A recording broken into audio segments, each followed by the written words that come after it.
Hello 12th class, welcome back on साया commerce classes.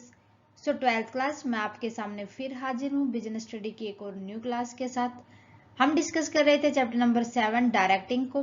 सो directing की ये हमारी लास्ट क्लास रहेगी। आज की क्लास में हम डायरेक्टिंग चैप्टर को कंप्लीट कर लेंगे।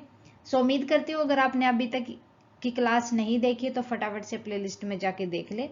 लास्ट क्लास में हमने डिस्कस किया था फॉर्मल एंड इनफॉर्मल कम्युनिकेशन को। उम्मीद करती हूँ आपको अच्छे से समझ आ गया होगा।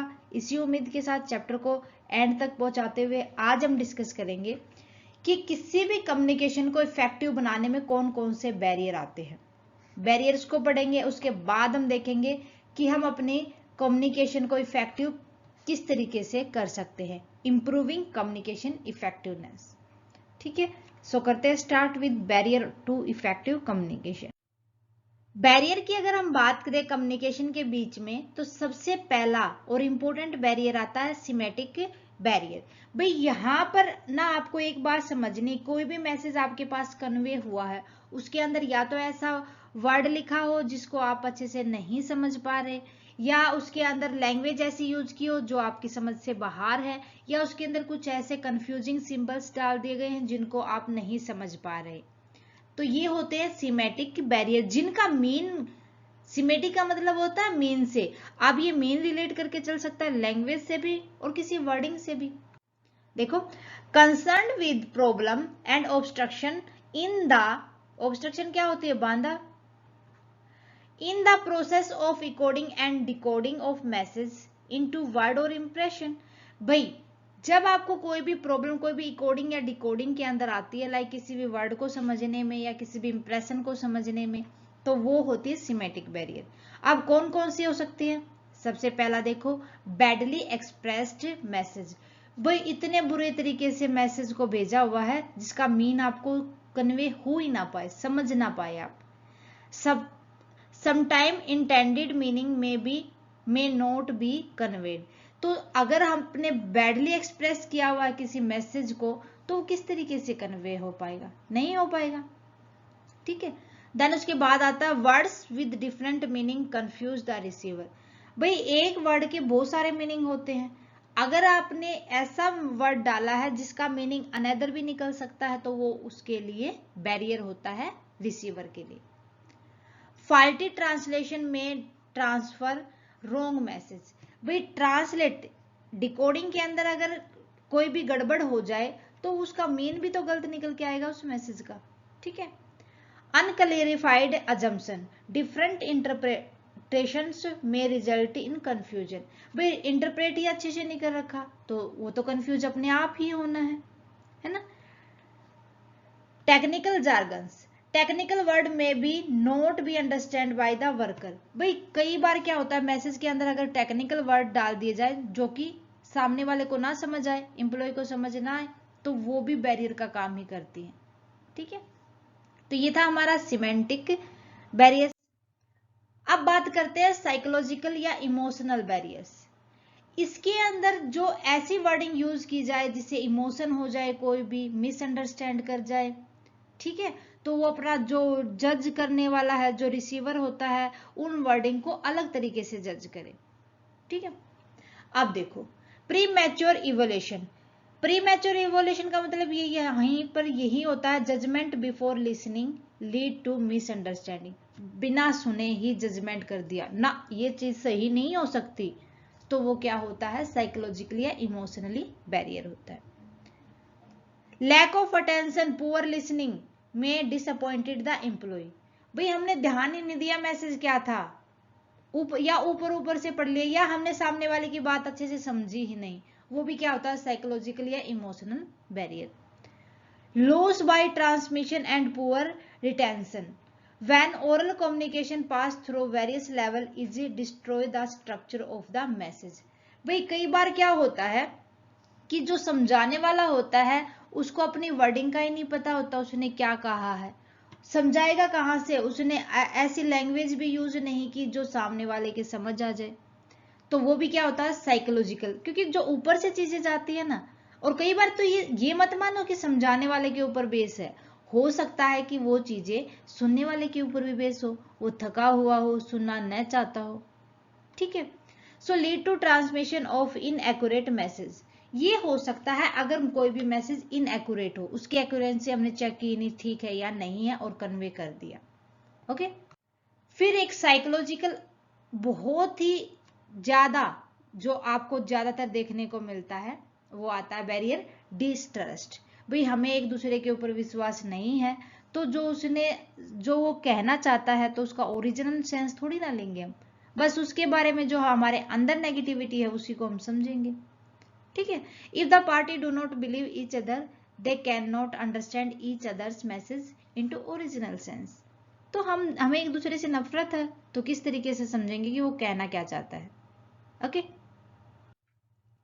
देन उसके बाद आ जाते हैं ऑर्गेनाइजेशनल बैरियर्स। ऑर्गेनाइजेशन बैरियर के अंदर वो फैक्टर आते हैं जो किसी भी ऑर्गेनाइजेशन के अंदर, जो उसके स्ट्रक्चर के अंदर होते हैं। सबसे पहला देखो, if organisational policy does not support free flow of information it create problem. भाई हमारी ऑर्गेनाइजेशन के अंदर ना एक ऐसी पॉलिसी नहीं बना रखी कि कोई भी एम्प्लॉय एक दूसरे के साथ फ्रीली कम्युनिकेट कर सकता है, तो वो भी एक बैरियर होता है, क्योंकि कम्युनिकेशन उनके बीच में नहीं होगा तो वो अंडरस्टैंड नहीं कर पाएंगे। रूल्स एंड रेगुलेशन, कोई भी ऑर्गेनाइजेशन इतने रिजिड रूल बना देती है, इतने ज्यादा रेगुलेशन बना देती है जिस वजह से रेड टैपिज्म और डिले ऑफ एक्शन। भाई रेड टैपिज्म का मतलब देखो यहाँ पर मीन्स लाल फीताशाही। लाल फीताशाही ये होता है कि वो अपने अंडर में ही मानते हैं कि ये काम हमारे अंडर में ही रहेगा। ठीक है, तो ये रूल रेगुलेशन बना देते हैं कि हमारे ऑर्गेनाइजेशन की इतना एरिया तो हमारे अंडर में रहेगा और आप अपना देख लेना, उस तरीके से आप अपनी अथॉरिटी को, रिस्पॉन्सिबिलिटीज को पूरा करना। पर जो इम्प्लॉय होते हैं इतने रूल रेगुलेशन की वजह से वो डिले ऑफ एक्शंस, अपने काम में भी देरी कर देते हैं, और जितने भी मैनेजर लेवल्स के होते हैं वो भी, एक ऑर्गेनाइजेशन होती है वो भी एक्शन लेने में डिले कर देती है। सो ये सारी की सारी प्रॉब्लम जब कम्युनिकेशन में आती हैं तो जब हमारा कम्युनिकेशन एक बैरियर के रूप में सामने आता है। ठीक है, देन उसके बाद आता है status conscious manager may not allow subordinate to express their feeling freely. भाई मैनेजर को ये लगता है अगर एम्प्लॉय को हमने ज्यादा टूल दिया, अगर उसको ज्यादा मान दिया तो हमारे जो ऑर्गेनाइजेशन है उसके स्टेटस के लिए सही नहीं होगी।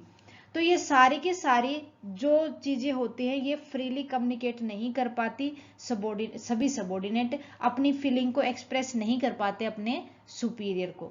ठीक है, complexity in organization structure result in delay and distortion. भाई अगर ऑर्गेनाइजेशन का स्ट्रक्चर बहुत ही कॉम्प्लेक्स है तो उस वजह से जितने भी कम्युनिकेशन होते हैं वो डिले होंगे, या तो बात नहीं पहुंच पाएगी सारे सबॉर्डिनेट को, या फिर वो डिस्ट्रॉय हो जाएंगे, खत्म हो जाएंगे।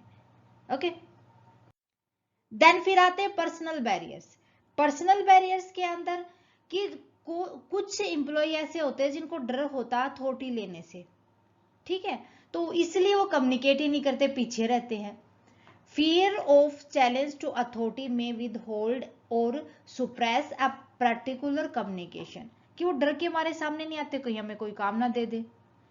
सेकंड आ जाता है lack of confidence of superior in his subordinate, कि जो सबॉर्डिनेट होते हैं वो अपने सुपीरियर के सामने कॉन्फिडेंटली बात नहीं रख पाते। अनविलिंगनेस टू कम्युनिकेट, कुछ तो एम्प्लॉय ऐसे होते हैं जिनकी इच्छा ही नहीं होती बात करने की, या तो वो डिमोटिव होते हैं या वो उनको डर होता है कहीं उनको कुछ बोले गलत हो जाए तो पनिशमेंट ना मिले। Lack of proper incentive stop the subordinate to offer useful suggestions, अगर टाइम टू टाइम एम्प्लॉयज को इंसेंटिव्स नहीं दिए गए हैं तो उनको क्या होता है, वो छोड़ देते हैं अपने सजेशन देने, क्या फायदा, हमें इंसेंटिव्स तो दिए नहीं जाते, हम अच्छे से काम करते हैं तो उनका तो हमें कोई फायदा होता ही नहीं। ठीक है, ये थे बैरियर्स। अब इनको इंप्रूव कैसे करेंगे, अच्छा कम्युनिकेशन कैसे लेके आएंगे, वो देखो। Improving communication effectiveness, clear the idea before communication, दूसरों के सामने कम्युनिकेट करने से पहले अपने आइडिया को क्लियर कर लो वो सही है या नहीं है। सेकंड होगा communicate according to the need of receiver, सामने वाला जिस तरीके की इंफॉर्मेशन चाहता है वही इंफॉर्मेशन उन तक पहुंचाओ। कंसल्ट अदर बिफोर कम्युनिकेट, दूसरों के सामने आइडिया रखने से पहले एक दूसरे के साथ कम्युनिकेट करो। Be aware of language, tone and content of message. भाई लैंग्वेज वही यूज करो जो सामने वाले को समझ आ सके, टोन अच्छी रखो, पोलाइटली बात करो उससे, और जो कंटेंट ऑफ मैसेज है वो अपना अच्छा रखो, आइडिया बेटर बनाओ।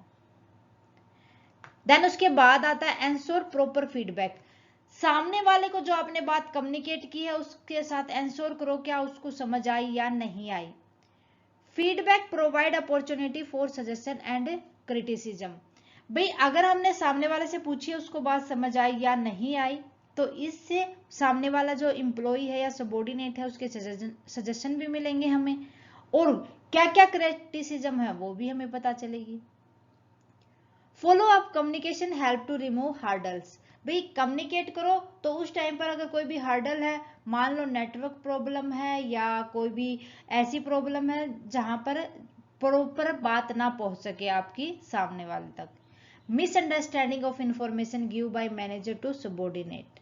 भाई अगर कोई भी मिसअंडरस्टैंडिंग हो गई है इंफॉर्मेशन देने में मैनेजर ने अपने सबॉर्डिनेट को, तो उसको सुधारो, वहीं पर समझाओ उनको। Be a good listener. बोलने से पहले अच्छे सुनने वाले बनो। अगर कान खोलोगे, अच्छे से सुनोगे, तो बात आपको अच्छे से समझ आएगी। क्लियर है?